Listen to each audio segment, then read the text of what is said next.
thought perhaps really on the culture of Indian film music, of the impact that Indian films have had on society and also on how India is conveyed abroad. Do you find that as well, that Indian films have had a huge impact socially around us? The point raised earlier about how women are portrayed, but do you think there's also a positive impact of what Indian films are showing today? Well, globally, I would say it has become very, very popular. Amazingly, just recently I went on a European tour, on a cruise. In Finland, we were walking around and I just saw Bollywood restaurant. I said, what? In Finland, Bollywood restaurant? So I tried to peep in to see who's the owner to find out whether he's an Indian or a Finnish. So nobody was there, so I took a photograph of that to say, yeah. And in London, 6 years ago, Rahman Saab's Bombay Dreams were being played, so I wanted to go and see. In London, English people are supposed to be, not supposed to be, they are very, proper, quiet, and not friendly, not warm. But 80% of the audience was English. After the show, they stood up and dancing with his music. I said, wow, how great, how wonderful, you see. So the music has become very, very popular. Even in South Africa, they say we don't understand the meaning, the words, but we like the beat and the tunes. And they just are dancing on the Indian music. So it has become very, very, very popular. So it makes you feel very proud. Though it's not classical, I understand, but the basic of the film music also comes, the foundation from the classical music, isn't it, Rama?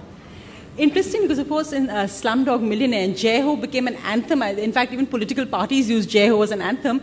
But people said, oh, the movie is showing a wrong side of India. It's too much about poverty, and this is not the India that should be shown abroad, and this is not a movie that we would like to see as Hindi cinema, would not have been made by an Indian director.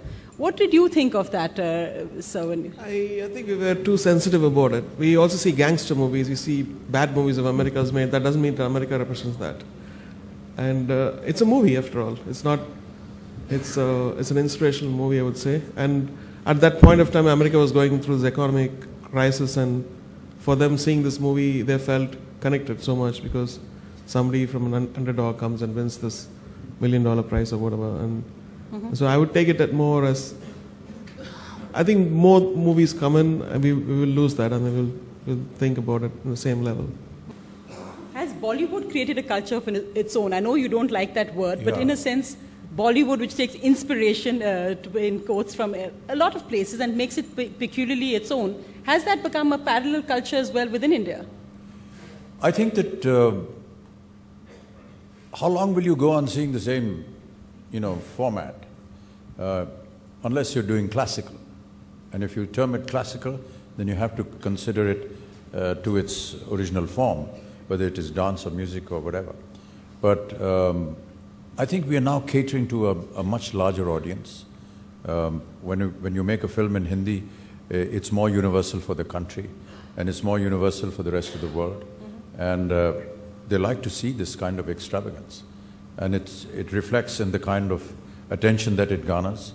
And therefore, perhaps this is one reason why we're not necessarily, copying Mr. Jackson, but, any kind of inspiration is. I know that some of our movements on some of these routines are perhaps unacceptable to many, but... The pelvic thrust, the patented pelvic thrust is particularly Bollywood. Yes.